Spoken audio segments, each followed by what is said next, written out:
Hey, what's going on, everyone? This is Mitch. Good Tuesday morning to you all. Hope you guys are getting up and feeling well this morning and having yourselves a great start to your week, your day, whatever you may have going on. Some people may have the entire week off. Some people might have went back to work yesterday.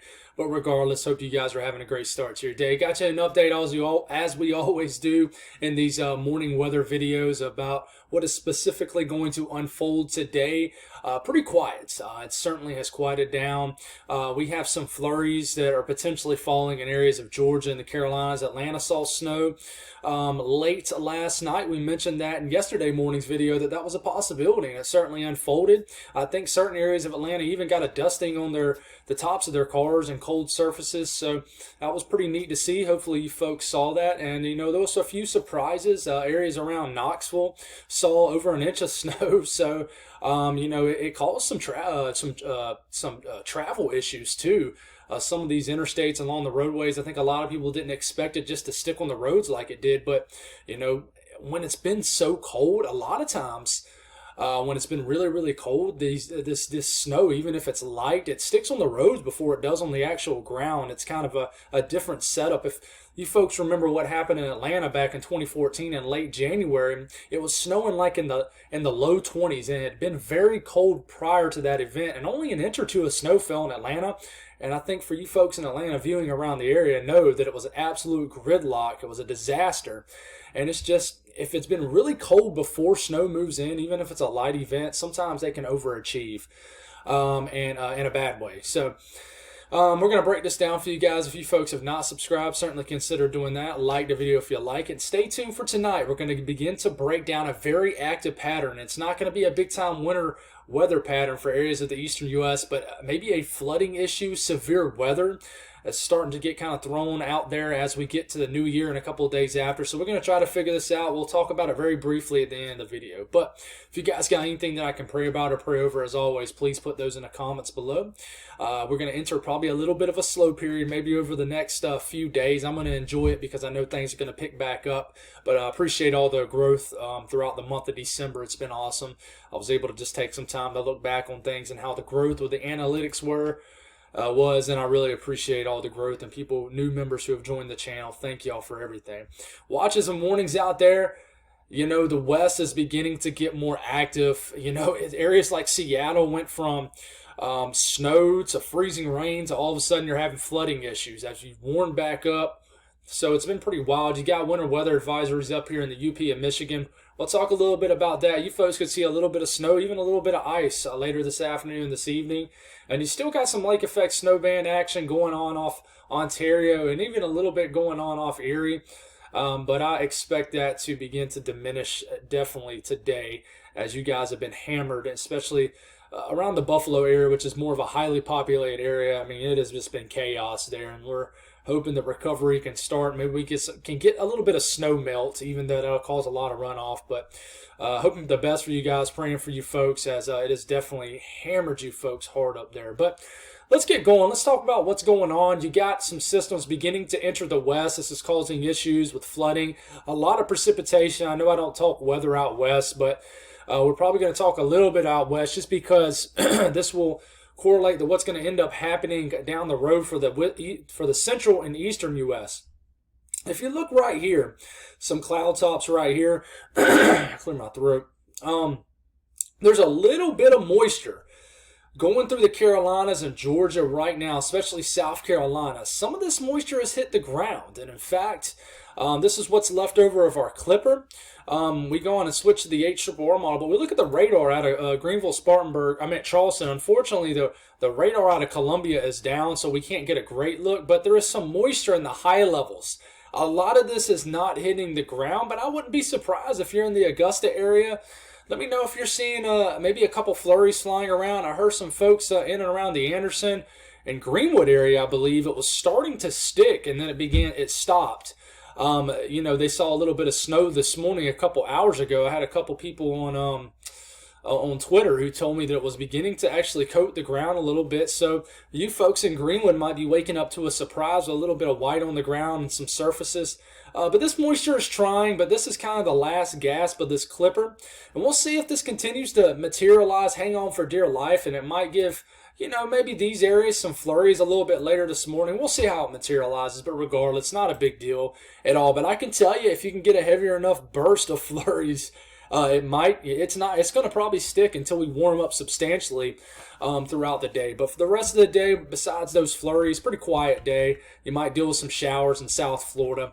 Outside of that, not a whole lot going on, even into the overnight hours.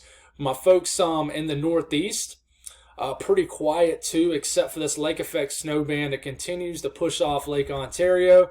Maybe even some snow that tries to come off Lake Erie, but this is going to begin to diminish throughout the day today, and finally we just kind of let loose of this epic, in a really bad way, lake effect snow band. Some people might have enjoyed it, but this caused a lot of issues over the holidays. People frozen in their cars, people dying from shoveling snow. And this wasn't a snow event in like the 30s. It was in the single digits and near 0 degrees in some cases. So it's going to quiet down, I think, somewhat, especially as we get into this evening. But some snow is still possible throughout the day. The south central U.S., very, very, very quiet. Nothing going on except with this big system about to enter the Rockies. But this is not going to do much to the south central U.S., anything really at all. Maybe some moisture tries to sneak in, but I doubt it. But you're certainly going to start to get a lot of snow in the Rockies of New Mexico and Colorado, things like that. We move up to the north central U.S., outside of this little kind of clipper that moves through. And let me tell you, there's a ridge quickly approaching. So, we got snow flying over Lake Superior. Some snow can begin to develop. And you see this pink? There's ice. Because as this ridge is moving in, it's starting to warm up the mid-levels.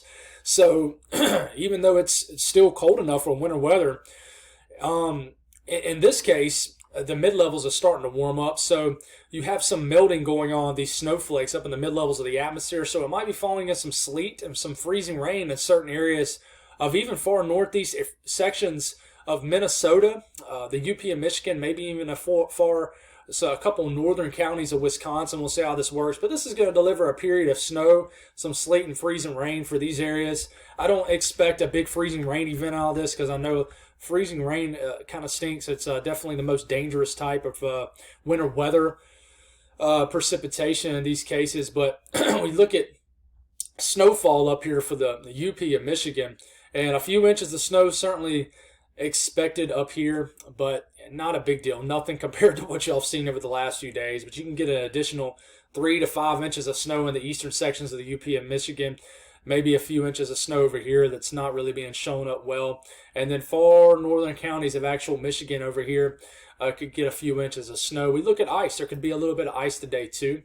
So watch out for that. Maybe a trace of ice to a glaze of ice also mixed in with a few inches of snow. So be careful with this, but you guys are well prepared up here. Temperatures today, look at these 60s and 70s beginning to sneak into the picture. One half of the state, the western half of the state of Texas, is in the 60s. Some areas near Amarillo might sneak a 70-degree reading. It's still kind of chilly. From Dallas, really pretty much points eastward. Even Florida is still kind of chilly, but you're starting to rebound to the 60s and starting to warm up a little bit now. But, you're still froze up in the Ohio Valley, but I tell you what, I'm sure you folks will take 30s and 20s, instead of the single digits and below zero temperatures for highs like you've seen over the last several days, but still very cold in the Great Lakes region. But this is pretty typical for this time of the year. Nothing totally unusual. Northeast pretty chilly. The I-95 corridor will probably get above freezing today. And just 40s and 50s for the southeast, and maybe some 30s and 40s for the mid-south. But that's about it for today, guys. Not a very active day. Looking forward, there's a lot of people talking about a severe weather event. Sorry, guys, my throat keeps getting irritated. But anyways, day 4, it's not showing anything. Day 5, and then we're starting to get to around New Year's. All it says basically through day 4 through day 8 is predictability too low. So as of right now, confidence is a little bit too low to issue a 15% risk. And I think this is because there's some disagreements with the global models between the Euro and GFS. The GFS has remained consistent that there's going to be some kind of severe weather episode, maybe leading up to New Year's and maybe a couple days after. We'll talk about that tonight. I don't want to talk it to death, but we'll gradually begin to focus in on these storm signals. But I can tell you, if you look at the GFS, we'll start off this afternoon. We get a little bit of a quiet period through most of the rest of the week, but as we're getting into about Thursday, and then we're getting into Friday, around the morning of the 30th, a couple days before New Year's, here comes some moisture bubbling up. And unfortunately, for areas in the southeast and the eastern U.S., for our New Year's Eve festivities, whatever you got going on, it's looking like it's going to be quite rainy. In fact, this is about midday New Year's Eve. Look at all this rain showing up in the deep south and the southeast, and this rides up the eastern seaboard as we're getting into New Year's. So it's going to be a soggy, warm, and probably even humid in some cases. Humid compared to what we've seen. It's been so dry here in my neck of the woods that my floorboards are beginning to creak a little bit, which I have not heard since the big-time Arctic blast in early January of 2018. I was telling my wife, you remember hearing that a few years ago? And she said, yeah, you know, we haven't heard it in about 5 years. It's because we haven't seen this kind of dry air and this cold air, but it's been really wild. But this system flies through, delivers a lot of rain. It's going to probably melt snowpack January 1st, and then this moves through, and then the confidence begins to kind of decrease. But this is the system right here that a lot of people have their eyes on that could bring severe weather right here for the areas of the deep south.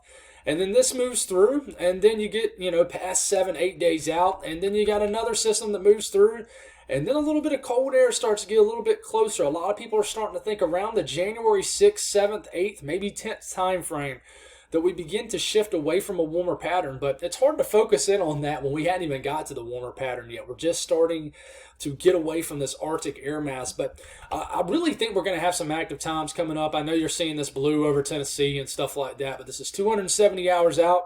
It's all the way out to January 7th. So don't focus in on this right now, guys. But I can tell you, over the next 10 days, this is the blend of all models. Look at this.